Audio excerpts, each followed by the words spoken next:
Doctor usually fatty liver ಇರುತ್ತೆ, ಸಮಸ್ಯೆ ಇರುತ್ತೆ ಅನ್ನೋದು ಎಲ್ರಿಗೂ ಗೊತ್ತಿರುತ್ತೆ. ಆದರೆ ಈ ಫ್ಯಾಟಿ ಲಿವರ್ ಅಂದರೆ ಏನು ಅನ್ನುವಂಥದ್ದು ಎಕ್ಸಾಕ್ಟ್ಲಿ ಕೆಲವರಿಗೆ ಗೊತ್ತಿರೋದಿಲ್ಲ. ಹಾಗಿದ್ರೆ ಈ ಫ್ಯಾಟಿ ಲಿವರ್ ಅಂದರೆ ಏನು ಡಾಕ್ಟರ್? ಕಂಡೀಷನ್ ಯಾವ ರೀತಿಯಾಗಿರುತ್ತೆ ಲಿವರ್ ಇತ್ತು? ಸೊ ಈಗ ನಾವು ನಮ್ಮ ನಾರ್ಮಲ್ ಲಿವರ್ ಅಂತ ತಗೊಂಡ್ರೆ 5% of the liver is fat. ಅಂದರೆ 100 ಗ್ರಾಮ್ ಅಥವಾ 100 ಗ್ರಾಮ್ ಲಿವರ್ನ ತೊಗೊಂಡ್ರೆ ಅದರಲ್ಲಿ 5 ಗ್ರಾಮ್ ಫ್ಯಾಟ್ ಇರುತ್ತೆ.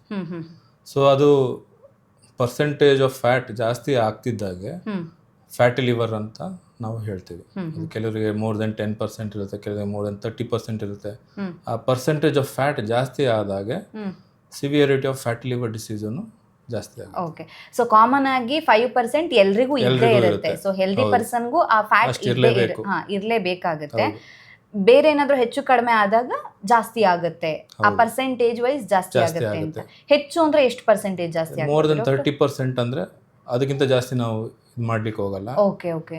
ಬಟ್ ಇದೆಲ್ಲ ನಾವು ಲಿವರ್ನ ನಾವು ಸ್ಯಾಂಪಲ್ ಆಗಿ ತಗೊಂಡು ಮೆಜರ್ ಮಾಡಿದಾಗ, ಬಟ್ ಆ ತರ ಅದನ್ನ ನಾವು ದಿನನಿತ್ಯ ಡೈಲಿ ಬ್ಲಡ್ ಟೆಸ್ಟ್ ಅಥವಾ ಸ್ಕ್ಯಾನ್ಸ್ ಅಲ್ಲಿ ಆ ತರ ಪರ್ಸೆಂಟೇಜ್ ಕೊಡ್ಲಿಕ್ಕೆ ಆಗಲ್ಲ.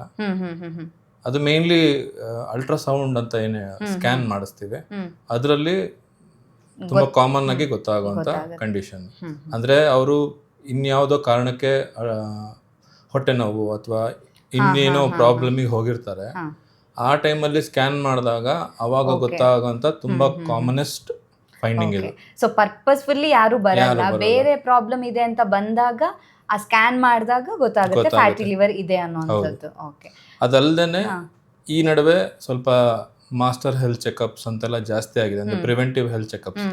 ಅದ್ರಲ್ಲೂ ಅಲ್ಟ್ರಾಸೌಂಡ್ ಅಬ್ಡಮನ್ ಸ್ಕ್ಯಾನ್ ಇನ್ಕ್ಲೂಡ್ ಆಗಿರೋದ್ರಿಂದ ಆ ರೀತಿ ಫ್ಯಾಟಿ ಲಿವರ್ ಗೊತ್ತಾಗುತ್ತೆ. ಓಕೆ.